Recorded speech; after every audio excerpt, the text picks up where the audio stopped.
ఒక మేకు గోడకి ఒకసారి కొట్టామనుకోండి, చేత్తో తీసేయచ్చదాన్ని, జస్ట్ కొట్టాం అంతే, ఒక చిన్న కొట్టాం, అది అతుక్కుంది గోడకి, తీసేయచ్చు. అదే 4-5 దెబ్బలు లోపలికి పంపించాం, ఆ చేత్తో తీయగలవా? ఆ చేత్తో నీ వల్ల కాదు, దానికి వేరేది వాడాలి. అదే మామూలుగా గుచ్చితే నీ చేత్తో పీకేయచ్చు. అలాగే దేవుని వాక్యం కనుక నీ హృదయంలో నాటుకు వేరు పారితే అపవాది కూడా టచ్ చేయలేదు. పైన ఉంటే అపవాది ఎత్తుకుపోద్ది, రాసింది క్లియర్గా.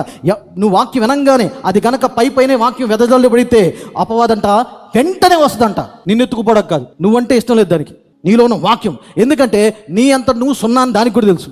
కానీ ఎప్పుడైతే నీతో వాక్యం జతపడిందో నువ్వు పెద్ద హీరో అని తెలుసు దానికి.